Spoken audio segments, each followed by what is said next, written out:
RJ Binsi തിളക്കേണ്ട സമയത്ത് സാമ്പാറായിട്ട് തിളച്ചിരുന്നെങ്കിൽ അവിടെ നിന്ന് പുറത്താകേണ്ടി വരില്ല. അല്ല, രണ്ടാമത്തായിട്ട് ഇത് അല്ലാത്തതല്ല. എല്ലാം കഴിഞ്ഞ് അവിടെ പോയി എല്ലാം കണ്ട് ഇവിടുത്തെ എന്താണ് അവസ്ഥയെന്ന് മനസ്സിലാക്കി എങ്ങനെയെങ്കിലും അനുമോളെ തോപ്പിക്കാവുന്ന രീതിയിൽ അവിടെ കിടന്ന് ഇപ്പൊ കാണിക്കുന്ന ആ കോപ്രായങ്ങളോട് എനിക്കൊരു ആളുടെ ലൈഫിനെ ബാധിച്ചുകൊണ്ടല്ലേ. അല്ല, ആ സമയത്ത് ആൾക്കും അറിയില്ലായിരുന്നായിരിക്കാം. ആളെങ്ങനെ അറിയുന്ന അനുമോള് മാറി നിന്ന് പറഞ്ഞ അതാ ഇപ്പൊ അറിഞ്ഞിട്ട് പോയിട്ട് സംസാരിക്കുന്നതാണോ, അതോ അതിന്റെ അകത്ത് ഗെയിം കളിച്ചുകൊണ്ടിരിക്കുന്ന സമയത്ത് ഗെയിം കളിക്കാതെ ഇപ്പൊ എല്ലാം അറിഞ്ഞിട്ട് ഇവിടെ PR വർക്ക് നടക്കുന്നുണ്ട്, അല്ലെങ്കിൽ വളരെ സപ്പോർട്ട് കൂടുതൽ അനുമോളിലാണെന്ന് അറിഞ്ഞിട്ട് അവിടെ ചെന്ന് അത് കുറയ്ക്കാനുള്ള പരിപാടി കാണുന്ന പോലല്ല.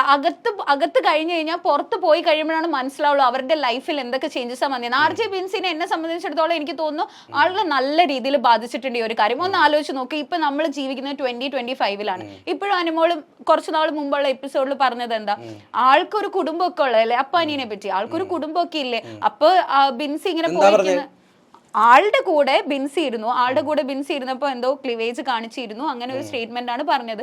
അപ്പോ ആള് പറയുന്ന സ്റ്റേറ്റ്മെന്റ് ആണ്, അപ്പാനിക്കൊരു കുടുംബമൊക്കെ ഇല്ലേ, അപ്പൊ പിന്നെ ആളെ അത് മോശമായിട്ട് ബാധിക്കില്ല.